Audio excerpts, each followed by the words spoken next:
In three, two, one, welcome. Good morning, everybody. Glad you're here. I am. Just want to let you know how much I'm enjoying going through this process. Let me make sure I put my phone on silent. I am enjoying going through this process so much because I am overwhelmed by the power of two things. First and foremost, how many of you are coming in live, watching these each day that they're coming out. How many of you are watching the replays of these, and how much use and value that you are getting out of this? I see all of your comments. I see all of your questions. I see all of your reshares and retweets and posts, and I appreciate those so much. Number two, selfishly, I am enjoying the power of just my own re-diving into these skills. I am enjoying teaching these. And if you've ever taught anything in your life, you learn so much more. Let me speak from the first person. I learn so much more by teaching than I do just by my own study. I think the best way to learn something is by doing. I think another great way, probably just as good a way to learn something, is by actually teaching it.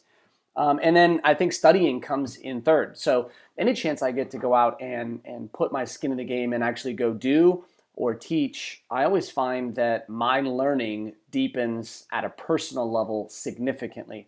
And so I'm first and foremost glad for all of you that you're here and getting value out of this. And then selfishly, I'm enjoying a lot and getting a ton out of this for my own self.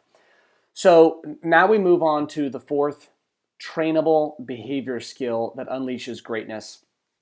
And today's skill is the skill of observation. The simple skill of observation is recognizing the patterns in yourself, in your surroundings, and in other people, and tuning your radar up to see those patterns unfolding. What the simple skill of observation is giving us the capacity for, it is giving us the capacity to anticipate sooner, to recognize faster, and to respond better. Right? What observation is not about, and this is a really important piece. I actually think I need to silence my watch as well. Notifications off. That's the era that we're in, right? Notifications on everything we wear. Here's what this is not. Okay, a word of caution early on in observation. Observation is not trying to build the ability to assume and look into the future or look into people and guess. Okay, this is not guessing. This is not assuming. This is not projecting out onto people. You can cross a line in observation where you get overconfident in reading tea leaves and facial expressions, and you start thinking you're a mind reader, okay? Or you start using what somebody has done before, and then you start guessing, projecting, and assuming what they're going to do in the future and treating that like it's reality. This is very different. This is really about paying attention, and we'll get to this because observation is very much so a cousin of attention. Okay, this is about reading situations to recognize patterns of what's going on, and then using what you're actually observing. Okay, so let's jump into this again. You know what this context of all of these live streams are about. These 20 trainable behavior skills. It's really part of the essential 2020 guide to self-awareness, self-control, and self-confidence. And that's really what this is all about, okay?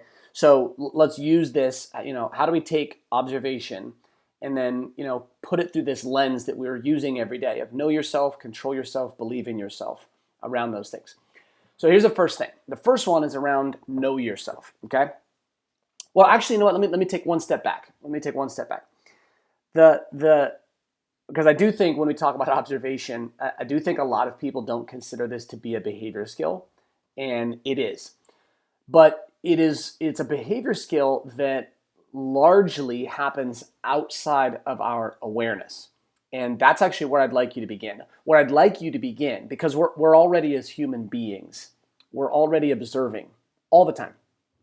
We're watching, we're looking, our five senses are operating at all times, and they're all giving us this feedback, right? This observation. We naturally do this, except it happens outside of our awareness. So what I want you to do is I want you to use the starting point of observation is I want you to disengage the autopilot switch of your observation. I want you to disengage that autopilot nature of this, and I want you to retake control of how you observe, what you observe, and where you are observing it. Okay, that's the starting point. Smart and skillful observation is not going to solve problems for you, right? Smart and skillful observation isn't going to fix anything. What smart and skillful observation is going to do is it's going to expose you to understandings that most people don't have, or things that you might not otherwise see. Again, I want to make sure this is exceptionally clear. Skillful observation is not action. It's not production. It's not something that is concretely going to solve any problems for you. The role of observation is to help you see things that most people don't see, recognize things people don't see or recognize them faster, deepen and improve your understanding so that you actually have a lens and a view that most people don't have, and that puts you in a position to act in ways or at moments when other people don't. The skill of observation, if you're doing it right, it is as close as you can get to a superpower as it exists because of what it will reveal to you. All right? So here's the first thing where we're going to start on this. How do we get revealed to stuff through observation? Self-awareness. What's going on around you? What's going on inside you? Why is that happening? What will happen if those things continue? And what might happen if those things change? It's a great structure. What's going on around me? What's going on inside me? Why are those things happening? Again, we're not guessing, we're observing why those things are happening. What will happen if those things continue outside of me and inside of me? And what might happen if those things were to change?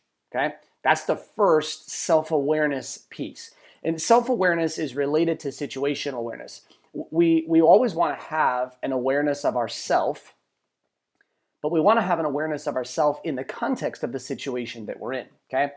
So as you're looking at these things, the second part we want to look at is this. We want to look at, as we're looking at those five things to observe, we want to now extend that out, and here's what we want to look. We want to look at what are the factors that would lead to, again, in observation, what are the factors that would lead to success for me here?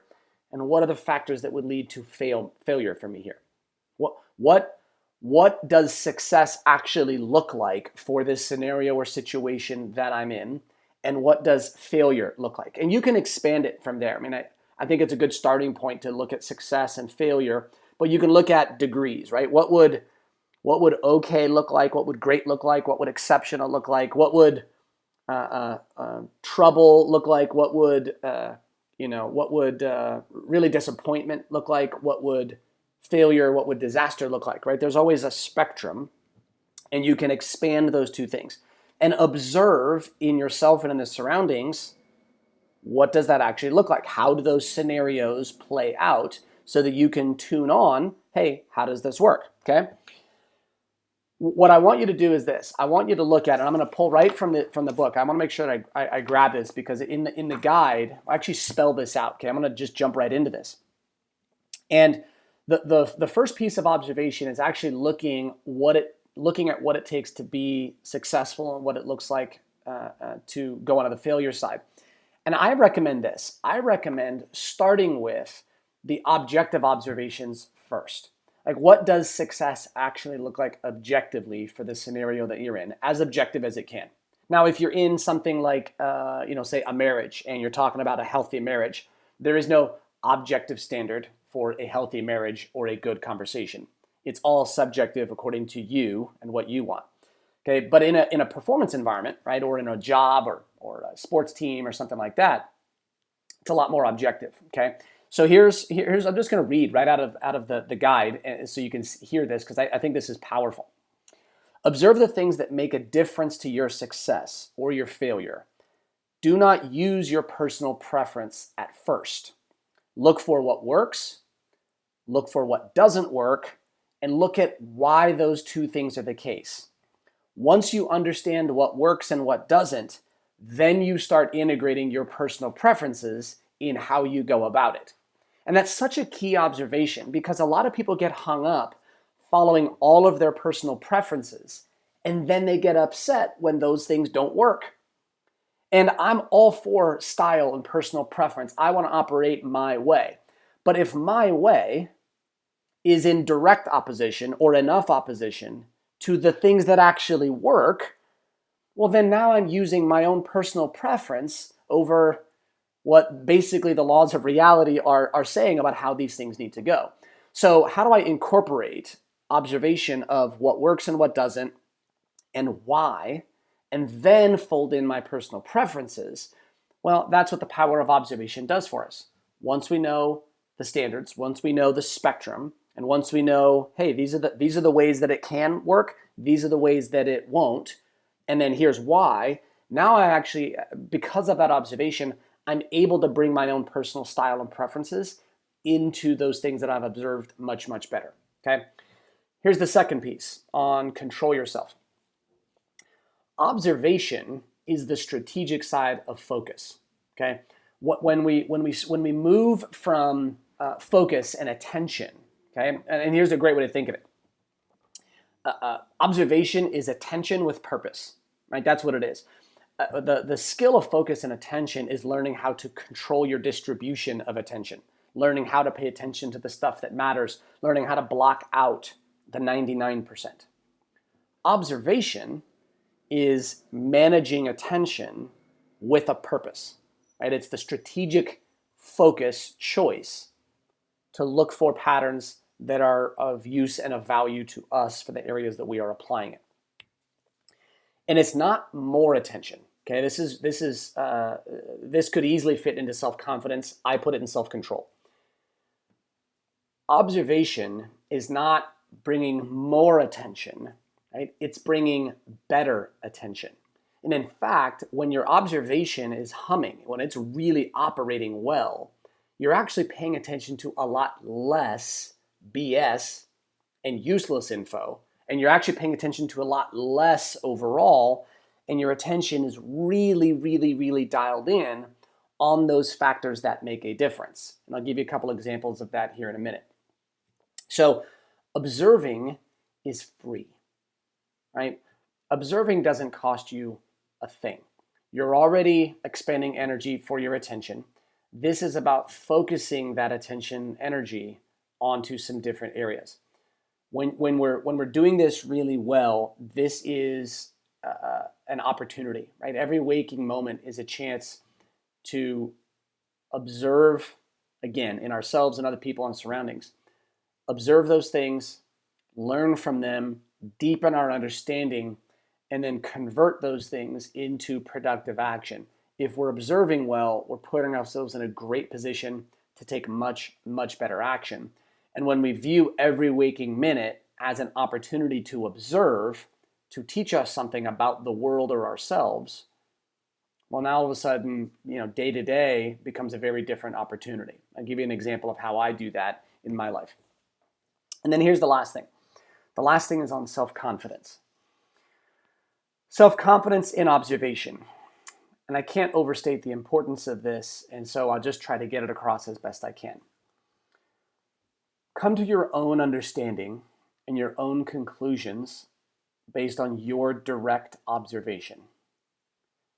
I think this may be more important now than it ever has been, because these devices are exposing us to a level of information and a level of persuasion and a level of manipulation and propaganda that has never existed in volume in the world before.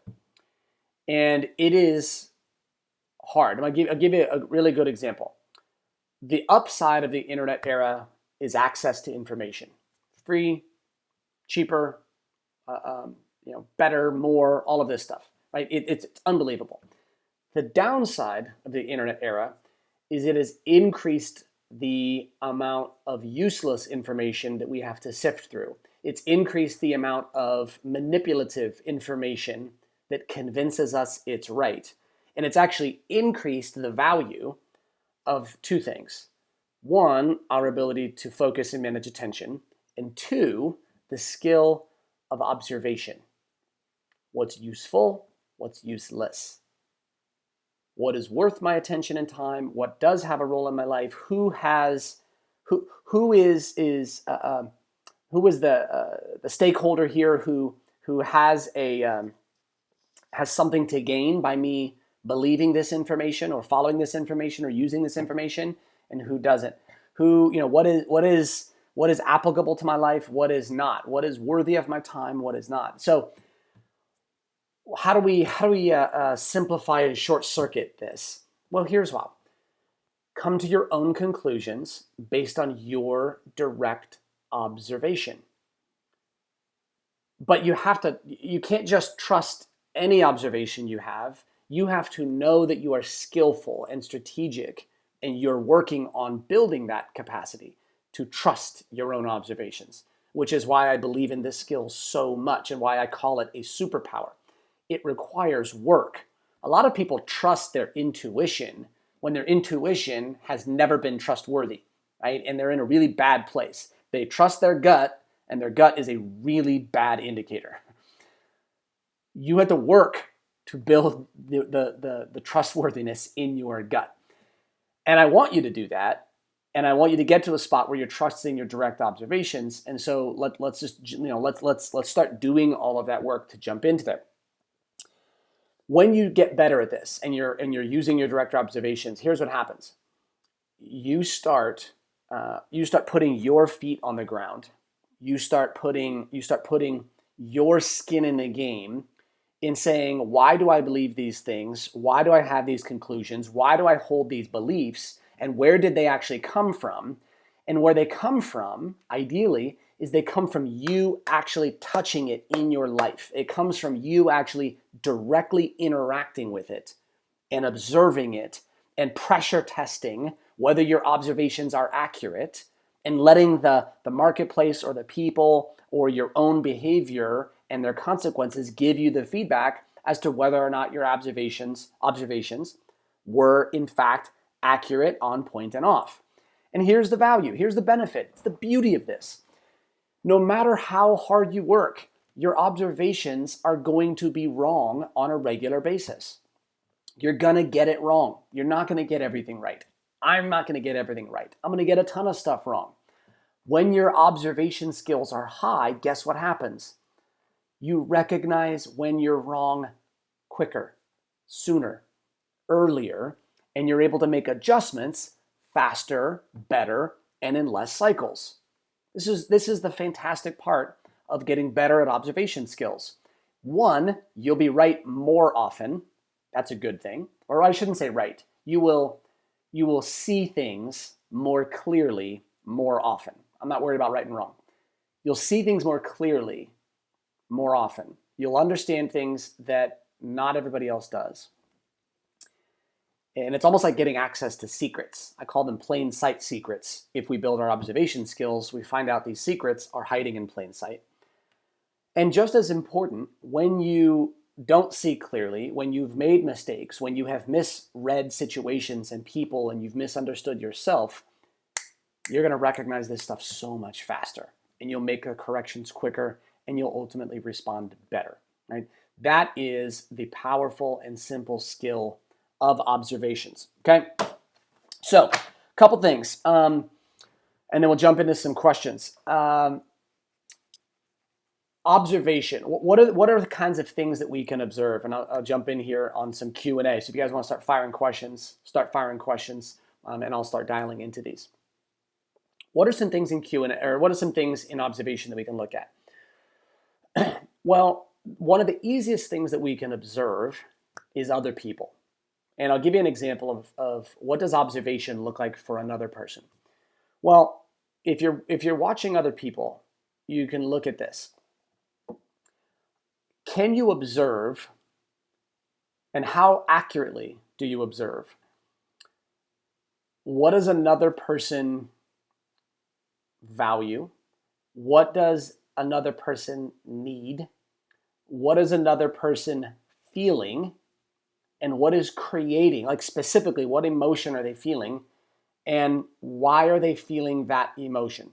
Now, if you look at what I just laid out, right? What does another person value? What does another person need? What emotion is somebody feeling? And why is somebody feeling that emotion? Observation is observing it through their lens based on reality for that person. Assumption or projection is you looking at that person and assuming or guessing or laying your story on top of that person about what they should be, or you assuming what those things would be for that person. Observation is actually seeing whether you got it right. Right? What do you value? What do you need? What are you feeling, and why are you feeling it? When you're observing well, you're not using your projections, assumptions, or your own belief system about where that person should be. You're actually looking to see, can you accurately and clearly observe what's really going on in that person, and then confirm it back from them in whatever mechanisms that you can actually get that. And so observing that in your spouse or your kids or your teammates or for me, an audience member, when I'm live with somebody, I'm watching and I'm observing, where is that person right now? What thoughts might be going through their head? What does that facial expression indicate? Agreement, disagreement? Does it indicate struggle? Does it indicate they want me to stop talking and listen? Do they want me to continue? Are they interested? And I'm trying not to guess on all of that stuff. I'm trying to observe, and then sometimes I'll make micro adjustments while I'm going, but more often than not, what I'll do is I'll observe, and I'll see if I can actually observe what's going on, and then I will check for understanding and clarity if my observation was accurate. So you can do this in relationships, and in fact, it's one of the key areas that we need to be doing this a lot, is in relationships. And that means that, from a self-awareness perspective, a couple of questions that I wrote down is one, how clear are you on the 80-20 of things that actually make a difference in the key areas? So, for example, how clear are you on the 20% of things that make 80% of the difference for the way you make somebody feel in how you come across? How clear are you in the 20% of the things that make 80% of the difference with, making sure that you stay in the right emotional place in a particular relationship? How clear are you on the 20% that makes 80% of the difference on your kids feeling like you are paying attention to them and you care about them and you love them? Whether that's your children or the kids that play on your team if you're a coach, or the same principle but to your staff, right? The 20% of the stuff that makes 80% of the difference in what your staff wants and needs from you as a leader. This is what observation is about. It's about seeing those things. Now, it doesn't tell us what to do, again, but it does help us find out what really matters. And observation is the skill that actually starts to reveal those things to us. Then the follow-up question is not just how clear are you on those things. This follow-up question from a self-awareness view is, how intentionally do you observe those 20% of things that make 80% of the difference, so that your observation is dialed into the few things that have the biggest impact overall. And those are self-awareness questions. And obviously the management of attention, the management of energy, or in our language we're talking about managing focus, managing energy. those things are related to observation, and that's why we go in this order: focus, attention, focus, energy, time, and now observation. That's why observation comes afterwards, because it's really hard to be a great and skillful observer if we're mismanaging our focus, mismanaging our time, and mismanaging our energy. Get those three things right, and you'll find out that observation doesn't cost you any extra of any of those things. It's just about the strategic and purposeful deployment of them to the stuff that actually makes a difference in our life. And that's the biggest piece when it comes to being a great observer. Just a couple things, and then we'll jump into the questions. Observation, and I said it earlier, right? Observation is largely about recognizing patterns. Observation is about recognizing cause and effect. Observation is about recognizing what I'm going to call the system nature of the world. It's not, cause and effect is not always one-to-one. Cause and effect is one with four consequences that have interrelated consequences between them. Observation is what allows you to start seeing the system better, okay? A great way to think of observation is this. And if you've heard me teach about systems before, you've heard me use this. And I find this is really helpful. If you're a car mechanic, observation is what allows you to start diagnosing what is going on in the engine of a car if a car is broken down. You see one thing, and your mind immediately, by observing it, says, okay, well, there's 4 or 5 things that are related to that, and I need to understand how those 4 or 5 relationships happen. If you're a doctor looking at a CT scan, your power of observation has, hey, there's a handful of things that I'm looking for in this CT scan that would tell me 5 to 10 different things about what's going on inside of your body and some of those relationships back and forth. Bringing your observation skills up help you see patterns, help you see relationships, help you see the system nature of things. And the more you're doing that, the more familiar you're going to get. I don't work on cars, so if I was going to learn how to become a mechanic, I would have to learn the engine, and I would have to practice my observation skills to start seeing, when you see this, what do you connect to? What are we looking for here? And I would have to really work on my observation skills in that particular environment.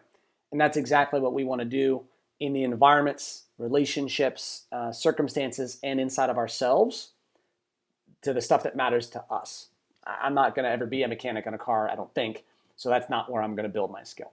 Okay. All right, questions, Q&A. One, thank you all for being here. I appreciate you guys. Love you guys. Let's jump into some Q&A. Okay.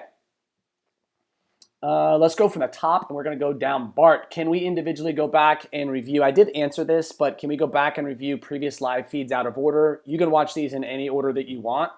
That's up to you. I'm doing them in the order that I think makes sense, but that's not law, and you could easily change it around and make it make sense for you.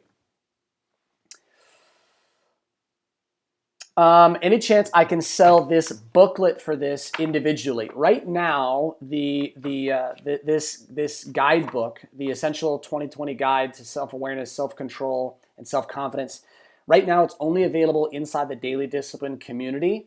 And the Daily Discipline community, the resources inside of that, if you wanted a membership there, it's $20 a month or it's $200 for the year. Frankly, it's an insane level of value for what's actually in the community. This guidebook and the slides that go with it, plus there's like 6 other guidebooks and resources and slide decks. There are daily videos that put in there. It'll be the best $20 a month that you spend. It's infinitely more valuable than Netflix. And I guarantee you, you spent $200 on something worse than the Daily Discipline community. So I guess, yeah, we can sell it individually. And the way to do that would just be, get the community for a month and then jump out. But what I think is if you get the community for a month for $20 and you actually see what we're doing in there and you see those resources and you see what we're doing every week and every month, it's actually going to become a community that you won't want to leave once you step in. But I'll leave that to you. That's entirely up to you. But we're doing some amazing things inside the community. Let's see. What else do we have? Other questions? I see Cody from Allegheny, what's going on? Go Scots. I'm a Worcester grad, that's why. Um,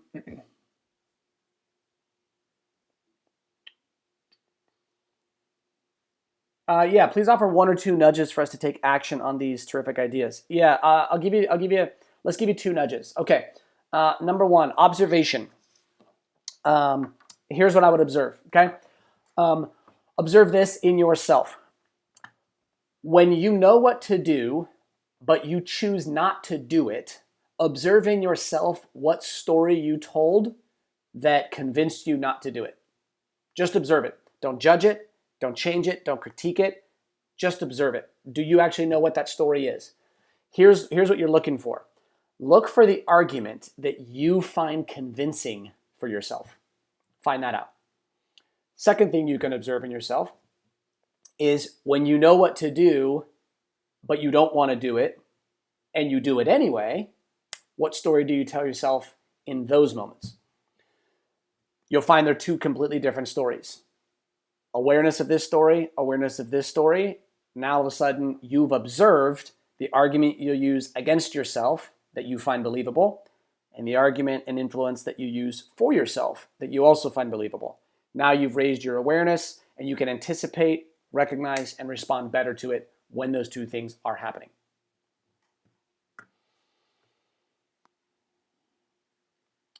Chad, give a specific example in the coaching world. How should a head coach observe? Yeah, let me give you the simplest one.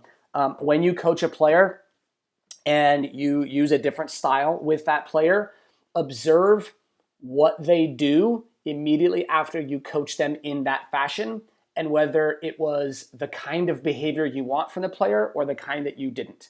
What I'll find is this. A lot of times coaches will be hard on a player, but then they'll fail to observe how that player dealt with that hard coaching. And or if you've ever coached, right, you've observed, you've seen, I don't know if you've observed, but you've seen, you coach a player, you say something, if you have kids, 100% you've seen this, like your own kids, children, I mean. You say something, and frankly, if you're married, you've seen this. You say something to somebody, you give them some feedback, whatever it is, and the shield goes up, right? The glaze kind of comes over their eyes. That's observation. What does that mean? Why did that show up? What triggered it? What created it? What role do you have? How much are you responsible for that going up?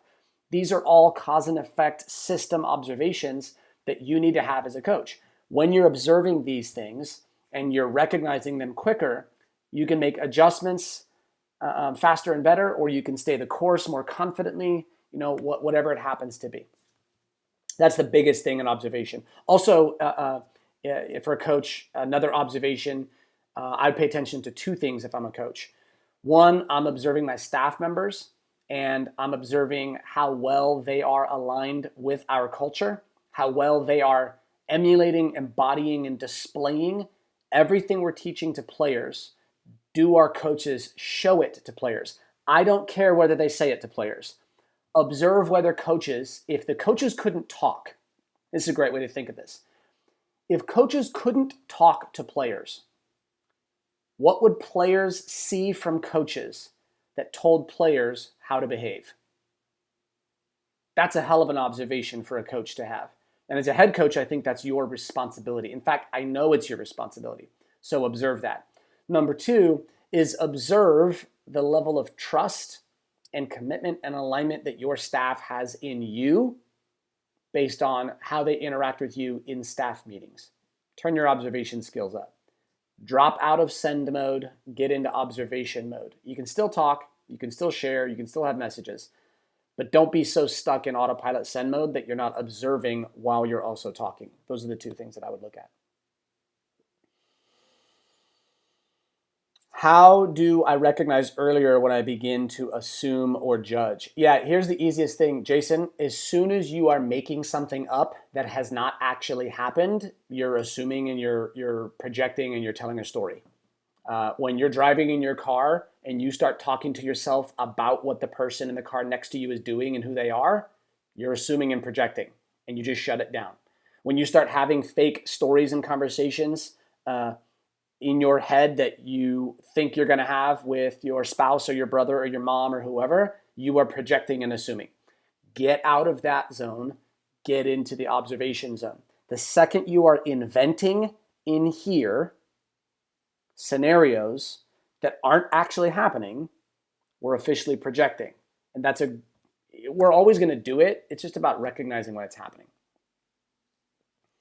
How would I communicate my observations without sounding like I'm passing judgment or assuming? Easy way, Chris. Say, I observed this, I saw this, and I just wanted to check with you, is that what's going on? And then let them tell you. It's the easiest way. So here's how we would do it with the emotions. And I know this is super important, so I know we're a little long, but this is super important. Here's how you do it with emotions. So you're not sounding judgy or assumptive, but people do like to be paid attention to. And so don't worry about assuming or judging. Be confident that you're going to communicate, I'm paying attention, but you need to leave people their personal freedom on it. So it sounds like this. So you'd say this, I saw a look on your face that it looked to me like you were upset, but that was just my perspective. And I was just curious if you're feeling, irritated because of what I just happened here. I just didn't want to make an assumption. Are you upset? And then they say yes, no, they ignore you or whatever, right? If they say no, I'm fine, and walk away, then you can confidently recognize, okay, hey, that also looks like they're upset, but they don't want to talk about it. And you can say, oh, okay, it looks like you're upset, but it also looks like you don't want to talk right now, and I respect that. We can definitely talk about this later. You know what I'm saying? Like you're observing and you're giving people an opportunity to say, look, I see this. And maybe I'm wrong, maybe I'm not, but I'm gonna give you an option to engage with it. That's the simplest possible way to do it. Okay. Couple more, and then we're done because we're almost at the 40-minute mark. Okay, which is double probably what I want to do. What would I suggest regarding a coach communicating what they observe from players' nonverbals? Coach observes poor body language or facial expressions. Yeah, so again, I think I would just use the same technique is what I would do. I would say, hey, I saw an eye roll there that, and this is the thing, you want to own your observations. You don't want to project it onto them. So it sounds like this. I saw you roll your eyes, and when I see you roll your eyes, I think, keywords, I think that means you don't care. And when I think that, it makes me pretty upset and angry.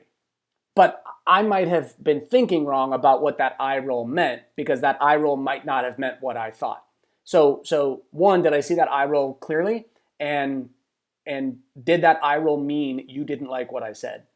The difference is owning your observation. Because here's the alternative. The alternative is this. It's something like, did you just roll your eyes at me? When you roll your eyes, that tells me you're a blah, blah, blah, blah, whatever it is. And next thing you know, you're taking what you looked at and how you interpreted it, and you're just projecting it onto the other person as if it's their reality. And the point is, sometimes we get sometimes those things are accurate, sometimes they're not. But if you don't know the difference, you don't know when you're right and wrong. You don't know when you're clear and confused. You don't know when you are on target or off target. And if you've ever had that done to you, it's miserable, right? It's miserable to have that laid out on you. What's useful would be if somebody came to me, right? Again, anybody, right? Any of my teammates who are both on here. And if they said something like, BK, I listened to you on our team call, and it sounded to me in your tone like you were pretty frustrated. And so I wanted to check and see if you actually were, and if there was something that, maybe I had done to frustrate you, because obviously, I want to make sure that we're working really well together, as opposed to, oh, that was bad. Again, however somebody would describe that. It's nice when somebody checks with you whether their observation was on point or not. That feels nice. So give that to people, because it's exactly what we would want other people doing to us. Okay. And then how should Chad's follow-up? How should he observe his assistant coaches And like Chris said, how can you communicate with them without passing judgment? Yeah, it's the exact same answer, right? Sorry, I couldn't hear what you said. Oh, Siri, I said sorry. Yeah, Siri's saying that. Okay. Yeah. Yeah, scripts. I definitely will. I'll put some scripts together. And in fact, we'll find ways to get that, and we'll add some of these scripts in here. Thank you all. I appreciate you. If you enjoyed this, two things that you can do. Number one is you can sign up for the Daily Discipline emails at dailydiscipline.com. It's my free newsletter I send out every weekday morning, Monday through Friday. Number two is you can join the Daily Discipline community where we are having conversations. And for $20 a month or $200 a year, you can jump in, best money you will spend, and you can get the actual guidebook in PDF format and the slides that go along with it that have a bunch of these scripts. And maybe we'll just consider adding these scripts as part of this, like building these things out and throwing them in there. The beauty is we can add as much as we want in here, because for every one of you who's jumping in and kind of going all in on this, and you want to spend some really well invested money to get this, I want to make sure you have everything that you need. And for those of you who are just watching, taking notes, and doing these videos, I hope you pick this up. I hope you run with it. Tomorrow, we are jumping into one of my favorites, humility, because I think it's misunderstood, and I think people confuse humility with a lack of confidence. And tomorrow, we are going to dig into that. I appreciate you all. I'll see you tomorrow live again.